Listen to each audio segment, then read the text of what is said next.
Hey everyone, it's Cam here, welcoming you to another episode of The Build Room. So in last week's episode, we took on those three main areas of rust in the floor pan of Violet Crumbles. Now, I only got one fixed on film and I took the other two as homework. I have done them off camera. They did come up looking a lot better than the first repair. They're all structurally sound, it's just the second two look a little bit better. I was able to take my time a bit more with them, and without the camera and stuff in the way, it's just a lot easier to get stuff done. But we did run into that issue of rust in the main support that runs across the cabin. So that's what we're going to be tackling this week. So that's going to mean drilling out a truckload of spot welds and pulling that reinforcement out just so that we can see where we are with rust and what the repair is going to take. So stick around and check it out.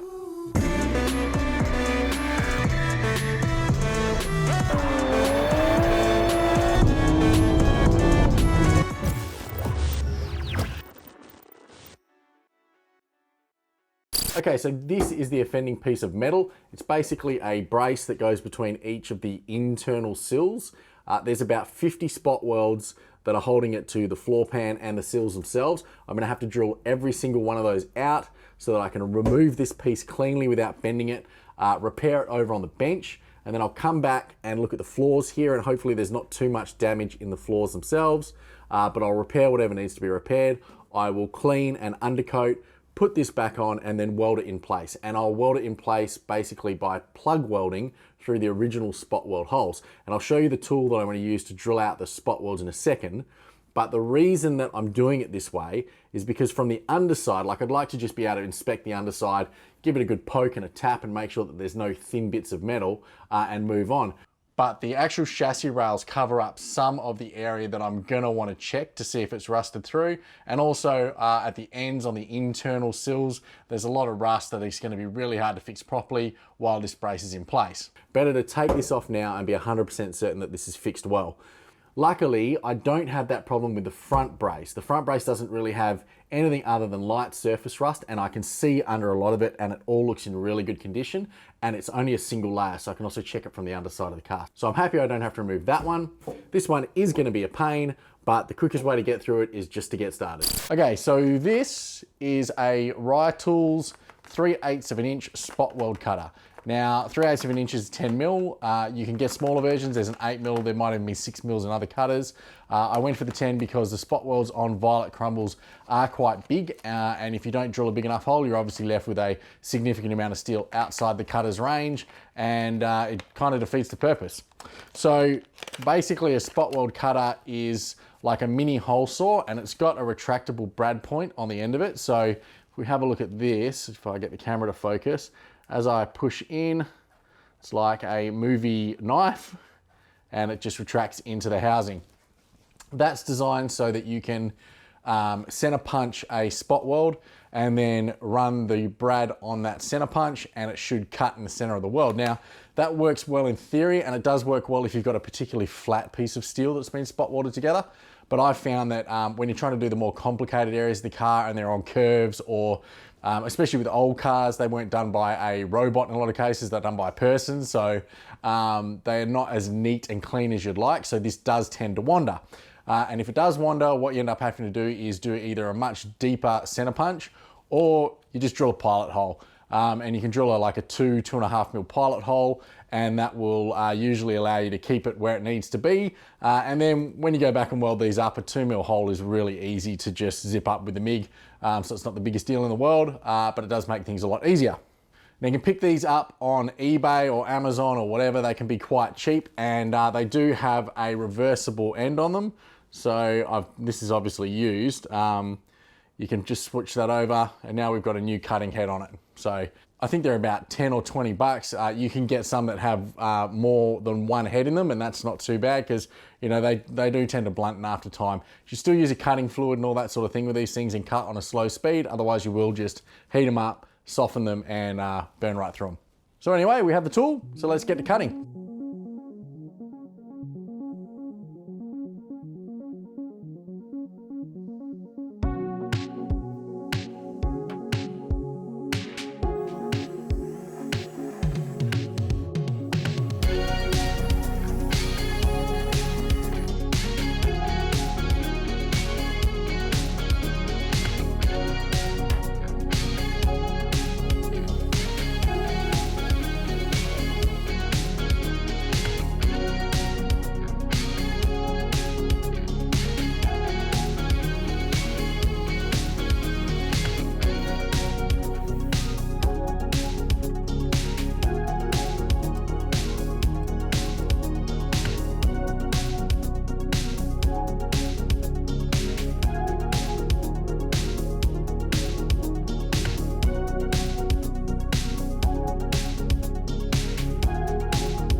Okay, so it's out. That was a pain, but I think it was worth it. So this side is the better of the two. We can see that there's a little bit rusting through here. I don't know if that picks up on camera, but yeah, there's a small hole there, which will probably mean replacing sort of the size of a 20-cent piece of metal.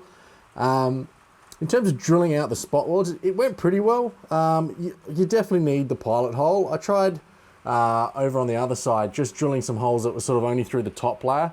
And even then, it just wanted to wander. You know, this is not straight. So yeah, definitely happy with the fact that I drilled all the way through. So what I'm gonna do is just put a tack on each of these to fill up that hole before I reassemble it. But yeah, it definitely had to come out. If you have a look here, things like this section, there's a hole there, and over here there's another hole, and down through here, these are gonna be much easier to fix without this in place. And then over here, this is the worst side. We've got obviously the bit where I drilled straight through, so I'll have to find the piece that fell out of that and just weld it back in. We've got some more rust over in this corner, similar to the other side. And then here, which is what I was really worried about, this one didn't want to come away, and I've damaged that, so I've got to repair that. That's fine, it's not a big deal. But through here, if you can see, it's rusted really heavily here. This has been cleaned up a lot with a wire brush. This has not been cleaned at all. And it was starting to perforate through, if you can see there. And over here it's perforated through. And what I was worried about was that this quality of metal was going to be all the way through here. So what I should be able to do is just take the wire knot brush to this and really grind hard at it to basically anything that's borderline, I will chew through and expose a big hole. So in that space, we're really going to deliberately damage it in order to identify the weak areas and replace them. So other than that, it doesn't look too bad. I think it'll be a relatively easy cleanup. And then we've just got to sort out the actual piece that I pulled out. So let's go have a look at that. Okay, so we knew we had some damage on this piece. If you can see, this is the back area facing towards the rear windscreen. This is the driver. We've got a significant amount of rust in here that's going to need to cut out. That shouldn't be too hard, I don't think. I'm just going to be able to fold a piece of metal at a 90-degree angle and then just chop it in here and replace it. I'll probably use Fitzy's method where I just tack it over the top and push it through as I go. Same thing down this end here. There's a smaller section than that side, but a section that's going to have to be replaced nonetheless. In terms of the ends, let me show you the ends. Now, these tabs I've mangled them getting them off, but they're already sort of rusting through. This one is probably in slightly better shape. What I'll do is all of this stuff has to sort of be hammered flat. So I'll just put this on a bench and tap it flat first, and then go through and identify the bits that need to be cut out. And then it'll just be a cleanup, get all this glue and stuff like that off. Inside, it's actually in pretty reasonable condition. You can see that primer is basically all brand new, other than the areas where it started to rust through. So I'm just going to run through this. All of this will have to be ground back to clean bare metal, and then this will be copper primed so that we don't mess up the primer when we're welding it. I'm not going to go too overboard inside here. This primer is more than enough to protect it for the next, sort of decade or so. There's a couple of areas that might need a little bit of protection because it looks like the primer is starting to degrade. But yeah, I'm not going to go too crazy. I'll just tidy it up on the outside. All this will be stripped off. I'll again not go too crazy on the outside here protecting it either, because once this is welded back in, it's got to be ground down in a few areas so that it's nice and flat, and then it'll be painted when we do the rest of the floor in the car. So no need to bench prep it right now. Okay, yeah, so I'll just start by tapping it all flat, getting it nice and neat, and then once this is all done, we'll tidy up the floor of the car and get it welded back in.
Okay, so I'm not going to mess around too much with trying to get this piece to match that. What I'm going to do is the Fitzy's method, but because it is an internal angle, what I'm going to do is just, if I was to tack it on there and start cutting and welding, this lip is going to end up higher by default.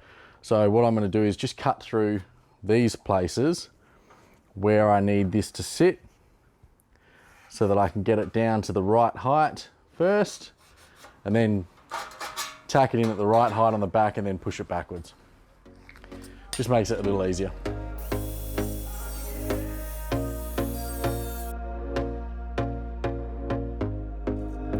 Here we go again. Trying hard, but you wanna be my friend. Ain't no place to hide, ain't no one to run to. Here we go again. Call my bluff, I'ma be here till the end. I'm the one you ride, I'm the one you ride to. If you don't wanna change, ain't no place to hide, ain't no one to run to. If you don't wanna change, I can help you out, I can help you out, I can help you out, I can help you out, I can help you out, I can help you out. Here we go again. Time is up and I'm calling up my friends. Ain't no wonder why, ain't no one to ride to. Here we go again. Call me up and you wanna be my friend. I'm the one you ride, I'm the one you ride to. If you don't wanna change, ain't no place to hide, ain't no one to run to. If you don't wanna change, I can help you out, I can help you out, I can help you out, I can help you out, I can help you out, I can help you out,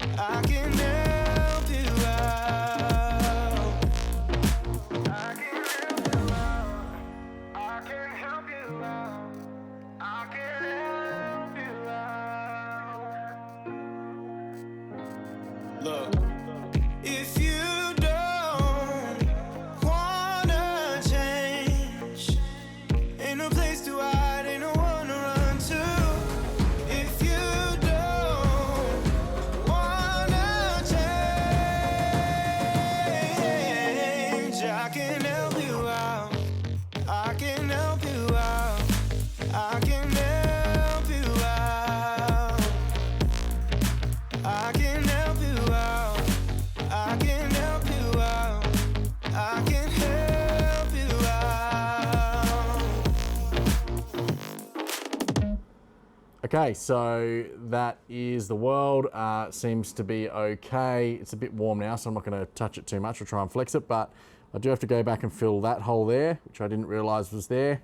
And also just on the end where I've overcut here, there's just a couple little pinholes that need to be filled up, and there is a pinhole just up the top here. So I'm just going to quickly go back and touch up those. And I'll probably give this a very light grinding. I'm not going to try and get it flat or anything. I'm just going to take the mess off it. And then we will call that one done. And the other repairs down that end are going to be just the same as this. So I'm not going to bother going through them. So yeah, let's just get these bits touched up and then we will fade to black and it'll all be repaired. Oh, and just while I'm thinking about it, this piece of metal here, which way does it go? That way. That's the piece that was behind here. So as I've been cutting along here with the grinder, I've cut all the way through this and it's dropped away. So that's important to know. This isn't a lap joint. This is a butt weld between these two pieces so that this won't sit behind. Otherwise, all this rust would still be there and it would just propagate through at some point. So yeah, it's just important to understand that that is now out of the car. That's going in the bin and we've got fresh metal that's good to go.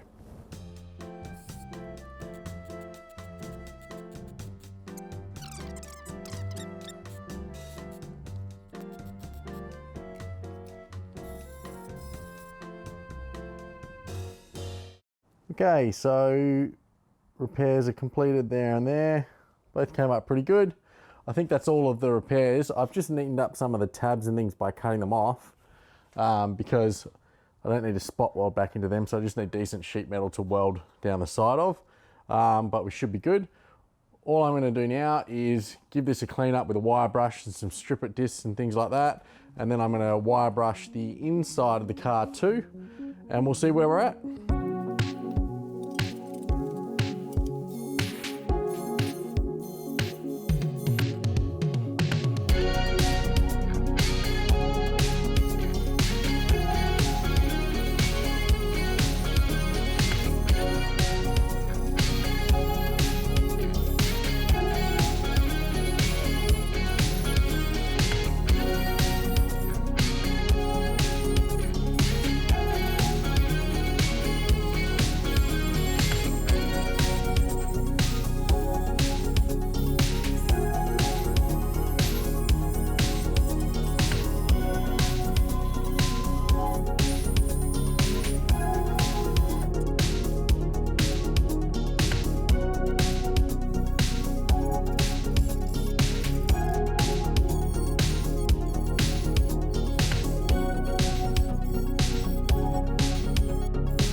All right, we are done. How good does that look? All the repairs came out pretty sweet. This has all been stripped back. It hasn't been rust converted yet. That will get rid of some of the light surface rust around the pitting. But other than that, we should be all good. So let's go check out the inside of the car. Okay, so we cleaned all of that paint off. It's all looking pretty clear and clean. I have marked out a number of spots that need plates welded into them. And I have those plates there. Basically what I'm going to do now is just go around and cut all of these little bits out. There are some pinholes that I'm going to just try and weld up with a bit of MIG wire, and if that works then I just intend to leave it, and if it doesn't I'll have to put a small plate in those too. Now there are, if I move these out of the way, there are some areas of pitting, but they're all structurally sound behind it. I did give those areas a really good run over with the wire brush, just to make sure that they weren't going to sort of cave in a future date. So yeah, overall it's looking pretty good. There is a few tricky areas, but we'll get into this now and then we'll talk about next steps.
Okay, so we are done.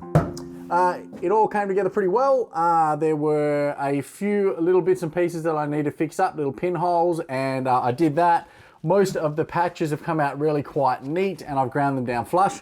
This one is in a really tricky spot, so all I did was just ground down the weld where the brace will sit over the top of it, because realistically, once this is coated and covered, you're never gonna see it, and I'd rather have the weld there for the extra strength rather than try and grind it down and risk grinding through. I did have to put a second plate on the back here. If you notice in the video, as I'm welding through here, it basically starts eating out this inner sill because that was particularly thin. Rather than try and just fill it up with weld, I did the right thing, die grind it out a little bit and weld it in a plate. There's actually another bit that was just blowing through a lot. Rather than try and deal with that, I'm just gonna weld a plate back in there. Fortunately, it's not under the brace, so I don't have to worry about it right now. So this is now ready for some copper primer, and then we can bring the brace back in, and it should fit relatively well. It will have sort of warped a little bit with welding it and just manipulating it in general, but it looks pretty good there. That's about 90% of the way there, and it'll just be a case of getting it located at one end, tacking it, and then moving down and just pulling it across as necessary to tack it in. So yeah, that looks really good. I'm really happy with that, but I'm not actually gonna weld it in this episode. The reason being is, apart from the fact that it is getting late, but when I'm trying to strip the rest of the undercoat off and tidy up any pieces around here, it's actually quite difficult to sort of get the grinder in and around it where I want it to be. So it's gonna be a lot easier to strip this out if I just leave this. So once I've got all of the other small patches done that I need to do and other repairs, and then I've stripped all the paint back to bare metal and we're ready to put that final top coat on, that's when I'll weld this in. I'll get it nice and neat, finish grind it so it's all Mickey Mouse, and then we'll get this whole thing painted. So you guys have been watching a lot of cutting, grinding, and then welding in sheet metal over the last few episodes. I don't want it to get too stale, so let's jump back to the workbench and we'll talk about what's coming up in the next episode. Okay, so yeah, I want to keep it interesting for you guys, but also want to keep it interesting for me. It does get a bit monotonous, just cutting, grinding, welding, and rinse and repeat.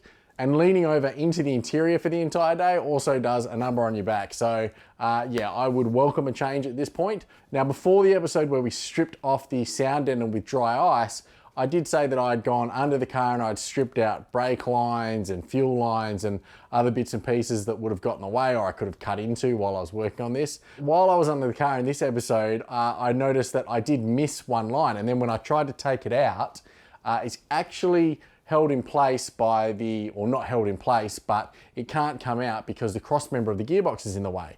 So I'm gonna have to take the cross member off the gearbox, drop the line, and then put the cross member back on. But I've already got the clutch slave disconnected, I've got the tail shaft out of the car. There's really nothing stopping that entire gearbox coming out. So I'm gonna remove that. That way, when I go to spray the underbody deadener on the underside of the car, it'll get all through the transmission tunnel and it'll look Mickey Mouse rather than having to try and spray around it.